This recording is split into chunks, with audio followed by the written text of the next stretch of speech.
everybody. It's Jen and Laura back with Turquoise Wine Bar, and we have another great podcast to bring you, this time with our friend Derrek Vipond from Walla Walla Vintners out of Walla Walla, Washington. Exciting. So thanks, Derrek, for joining us. We're super excited that you're here. Tell us a little bit about you and your journey in winemaking. Looks like you've been all over the world. What really brought you out to Walla Walla? Well, Walla Walla is the place so nice they named it twice. And, I'm born and raised in Washington State. My mom and dad caught the wine bug when I was a teenager, and wine became a part of the dinner table where it hadn't been before. And so as a teenager, mom and dad were into it, and we're like, well, taste this. What do you think? What do you see? What's your and I was pulling things out and tasting things that the adults weren't, and going, this wine's not good, or this wine's great, and they're like, yeah. Oh, it's not good. I'm like, no, that wine sucks, and so I got into it kind of that way early on, and as a fresh high school graduate trying to figure out what to do in the world, wine really drew me in because it's this beautiful mix of art and science and creation and white collar, white linen, hospitality, but also a really blue collar trade job at the same rate. So, I always tell people some days I go in and I'm a sales guy, and some days I go in and I'm an artist. Some days I go in and I'm an HVAC repair guy. Some days I'm a truck driver. And it's always different. And some days I go in thinking that I'm going to be an artist, and I end up being a truck driver. Yeah. Because that's the requirement of the job on that day. And so it really just turned into this thing for me that was like, I get to do all of the things that make me happy, and have it be a job too. And yes, it's still a job. Everybody thinks like, oh, you just sit around and wine all day. Like, that must be so hard. It is hard. Like, it's not easy to sit and taste wine all day long and come up with something that the consumer really loves. So, I think that was a big part of it. To your question, since I didn't answer that really at all, to your question, the experiences coming to Walla Walla shortly after turning 21 and having, who is now a mentor and a friend, John Abbott at Abeja, giving me a job sorting fruit and seeing in me, wow, this kid works hard and his palate's not terrible. He's super rough around the edges and is not ready for prime time. And he needs to learn that, and forcing me to learn that, pushing me to learn that, was a great introduction to the industry. And one of his pieces of advice to me was, we at Abeja make really great wine out of the best material possible on a small scale. In order for you to understand how to do that, you need to go work somewhere bigger and learn how to do it on a larger scale, because if you can make a really big tank of wine taste great, it's a lot easier to make a really small tank of wine taste great. And so I took his advice and I went and worked for this really little winery in California called E&J Gallo. They're, something like 30% of domestic wine production is Gallo. Yes. And working for them for 4 years gave me the understanding of what the industry is, right? What mass production looks like. They're better than anyone at making a bottle of wine for the 50-something-year-old woman, man living in Iowa. This is the flavor profile that they want, right? This is what they're looking for. And so taking all of that information in and kind of learning what that looks like gave me a huge perspective. And I learned the lab, and I learned the back and the forth of moving wine and, all of how the corporate entity works and how working for a corporation works. And those are all really good skills to have. People management, like training, just tons of really good stuff. When that was kind of coming to an end, I had just bought a house in Walla Walla with my now wife. She was my girlfriend at the time. I needed to get out of Sunnyside, Washington, and get into where I wanted to be. And so at the time, I got an opportunity to go work for Long Shadows. And going there, I'll never forget that like first harvest working at Long Shadows, where it was all these light bulb moments. Oh, that's how you do it. So it's taking that, oh, hold on. No. Oh, my screen just clicked out.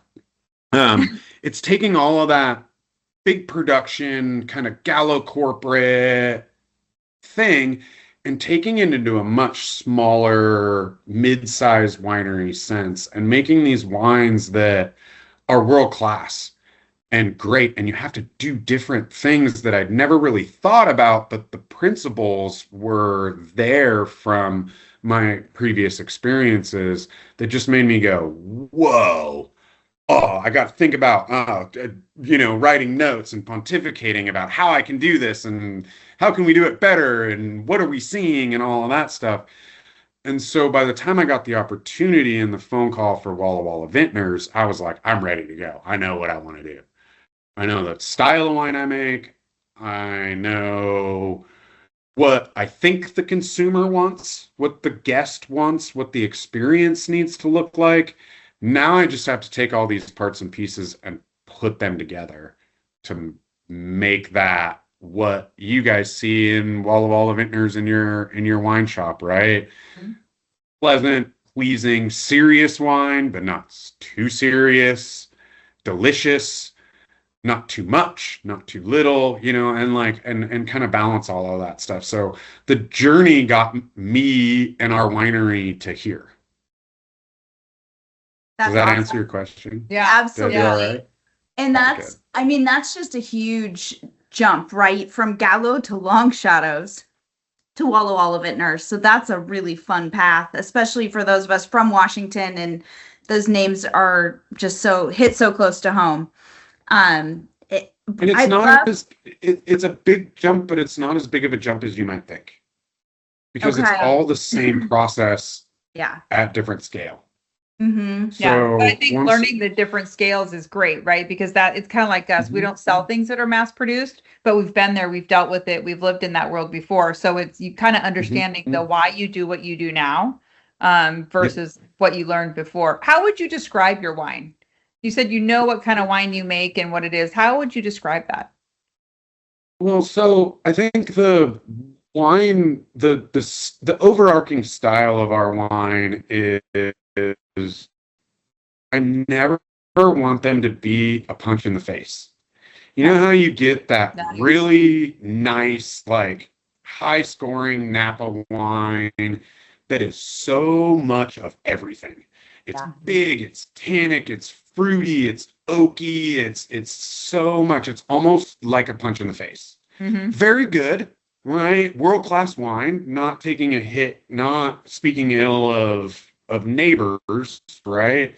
But I don't want our wines to look that way. I want to make a wine that someone has a glass of and goes, I want another glass. Or we're going to finish that bottle tonight.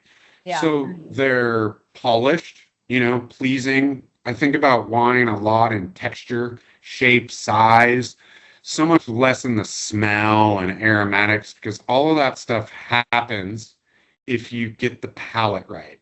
Get the palate right, and the nose follows. And so I think about them in how does this feel, right? What's the overarching pleasure sense of a wine? Yes, aromatics are important, but I've just like you guys have had it where you get a wine and you're like, man, this smells great. Mm-hmm. And then you put it on your palate and you go, these things, one of these things is not like the other. Like the other, yeah. I want a wine that is almost more pleasurable once you put it in your mouth than something that is so pleasurable aromatically that you're like, oh, I want to taste this, and then you're disappointed when you taste it.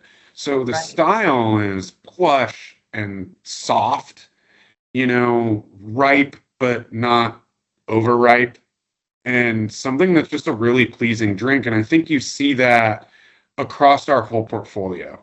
So you see that in the red blend that you guys are glass pouring, and you also see that in our top end, $80-$85 estate Cabernet, where it's a more serious wine. It's bigger, it's denser than Woven Fields is, but it's still pleasant and easy to drink. And I want that. We strive for something that the guest, the consumer goes, oh my God, this is delicious. I want more. Yeah. Rather than, oh, I should drink more because it was expensive. Right. Yeah, right? Absolutely. That is a really interesting answer, though, because we've talked to a lot of winemakers, and that is probably the first time I've ever heard that response. I do think so many people are so focused on the aromas because it's the first experience, right? But I think you hit the nail on the head. I mean, we actually were just talking about the Woven Red Blend last night with 2 customers on the patio at Turquoise. And I remember having this conversation. They're like, God, it smells so good. And we're talking, and I'm like, yeah, but wait till you taste it. Yeah. And it's like velvet. It's so plush. I think Washington does Merlot better than any other place in the country, for sure. And I'm like, in the world. I don't want to claim that, but yes, I do think Washington has the best Merlot. But this is one of my favorite, parts of that blend. Is just, it is so plush. It's so soft. It's like dark chocolates and velvet in your mouth, and it's lovely. So the fact that you get the aromatics balance with the full experience is wonderful. The nose brings you in. Mm-hmm. The palate brings you back. Yeah. You're not going to get another glass based on the smell. I mean, that's a really good analogy, right? Yeah. You have to. It has to be pleasing front to back. And if it's not pleasing, if it's super pleasing in the front but mid in the back, you're like, well, that was a good glass of wine. I enjoy that. But can I have that other glass that's around the same price that you have on your menu? I'm going to try something new, rather than going, shoot, I drank that one quick. More charcuterie and another glass, please. Right? Absolutely. Like that's what you have to have. That's what you have to have. Yeah. Yeah. Yep. I love that. And don't get me wrong, I love a nerdy wine, but they're nerdy for nerd's sake, not for necessarily pleasing.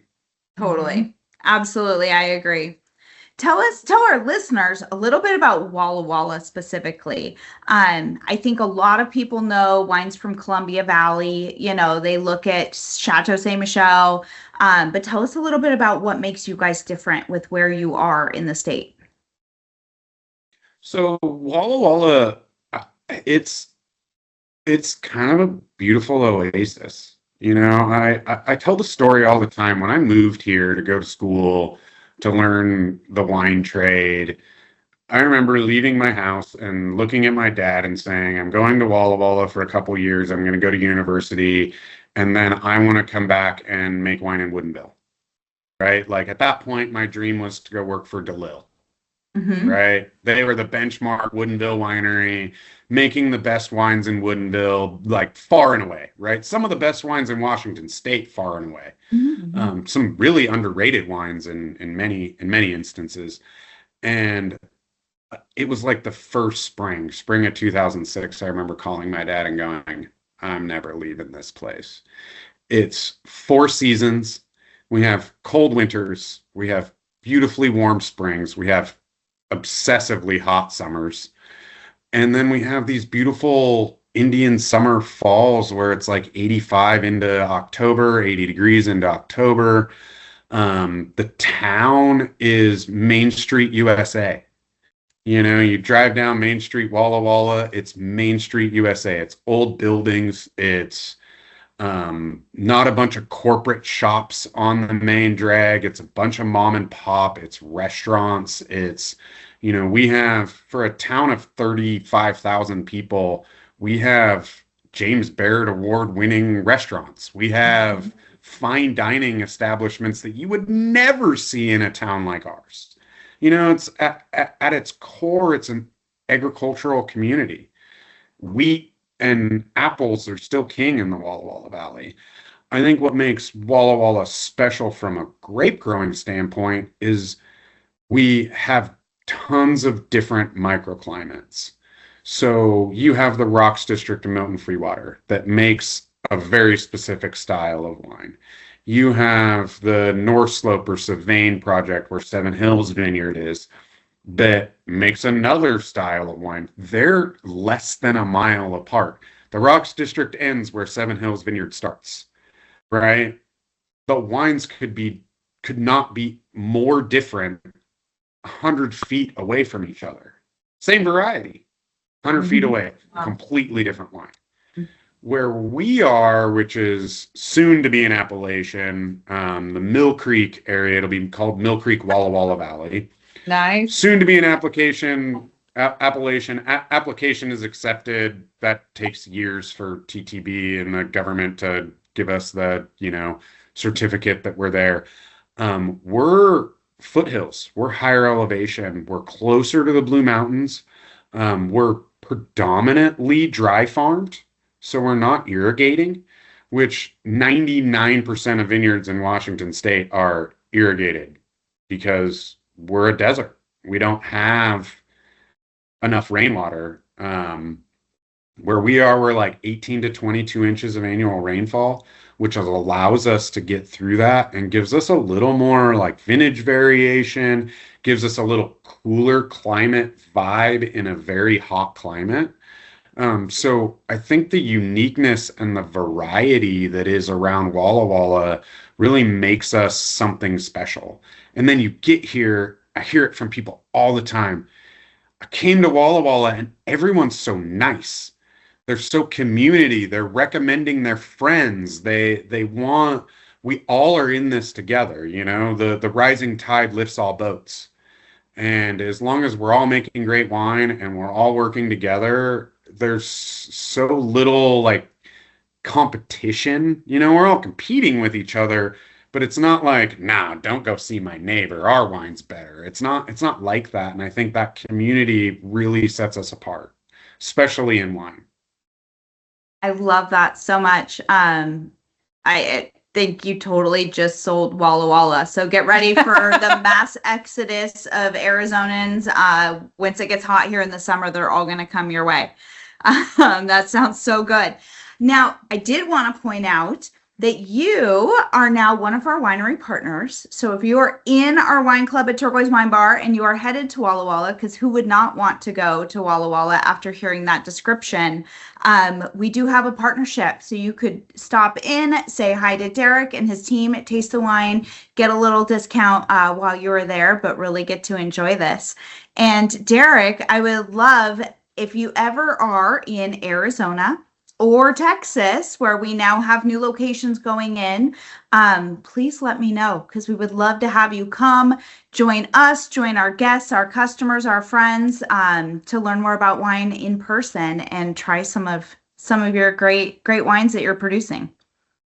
For sure. I mean, I know my sales dude extraordinaire, Chris, is headed down to Arizona soon. Last year I was down. This year they're not letting me travel or something. I don't know. Sales guys or whatever. No, I know he's going to be down there soon for some market work with the distributor that's doing a great job for us. I probably am there every other year is realistic, but a lot of it is event driven. So if there's a reason for me to be there, dinners and speaking engagements and those sort of things, then that definitely changes the metric on who ends up working Arizona and not. And as much as I love ski season, although ski season hasn't really been a ski season this year. Right. Arizona in January and February is pretty awesome. Yeah. Yeah, it's been a little too warm for us this season Yeah, so me too. far, but for most people, they're loving it coming down Me from the too. cold areas. So I mean, it we was, would love to have you. Consider it an open invite. We will plan something. And thank you so much for sharing all of this great insight to your journey and to your wines and to Walla Walla and the Washington wine industry in general. I'm now really regretting the fact that we did Where's the not wine? bring a glass of wine to this call. You I would did. think Yes, we would I know know. better by this point. We were meeting to meeting and we failed. So we're going Yeah. to, right after this, go open a bottle of Woven Fields because now that is all I can think about. So Good. I thank love you that. I'm very drinking much. our Lake Colleen Sauvignon Blanc. Oh, love that. Mm. And hey, it's turquoise. It's on brand. Yeah, this is a single vineyard, single block Sauvignon Blanc that we make from Lake Colleen Vineyard, which is another foothills vineyard in Walla Walla Valley. It's 2/3 a Sauvignon Blanc clone and 1/3 Sauvignon Muscat, which is Sauvignon Blanc, but from a different spot, a little more tropical. Okay. We barrel ferment it, skin contact. This is kind of our place to play in white wine. We do a Columbia Valley appellated Sauvignon Blanc that's, tank aged, more standard Sauvy kind of wine, where this one's the like, let's see how we can play in Bordeaux Blanc, Sauvignon Blanc, do something a little fun and different. So I thought since it was Friday afternoon, I should probably have a glass of wine in my hand while That's talking a to you perfect guys. wine for the Arizona summer. So Yes, Yeah. it is. yeah. That You just sounds got to get the Arizonans to drink more white wine. Yes. Yes. Yes. Well, it's funny. We drink a lot of white wine down here, but even in the summer, we drink a lot of red wine too. Yeah. So, Okay. there's It's that it's a air great, conditioning. great wine community Yes. down here. Yeah. We don't stand outside when it's hot. It's that air conditioning thing. Yeah. Yeah. Exactly. Well, thank you so much. Yeah, it was This great is meeting you. So good to meet you. Really excited to partner with you more in the future. This is going to be Yeah. great. And one of these days We're gonna get out there and we'll be come there. see you. Yep. Yeah, bring your club. Okay. Bring your Yeah, club. we're in. We'd, All right. we'd love to Offer host you guys. accepted. And I think what you guys are doing is awesome. And good luck with the franchising and opening new locations. And that's a big heavy lift. And we're kind of in the mode too of opening new locations and opening new states and getting into new markets. And I recognize how much that can be, how much work that is, and Yeah. Yeah. keeping the vibes right. You Yep. know, you have a beautiful thing going on at Turquoise, and is that same beautiful thing going to happen in fill in the blank city and fill in the blank state? And Right. how do you maintain that? And like that's a lot, but I think you guys have a good thing going on, and the keeping the vibes right is at the top of your mind. I can see it in both of you. So good luck with what you have going in the future, and we will. We're excited to partner with you and excited to get into more locations with you as well. Yeah. Then we can Yep. all sell wine together. That sounds Perfect. awesome. That's what we're here Yeah. for. Yeah. Awesome. All right. Well, take care. Have a great weekend, and we'll talk to you soon. Yep, you as well. Thank you so much. Hey, thanks.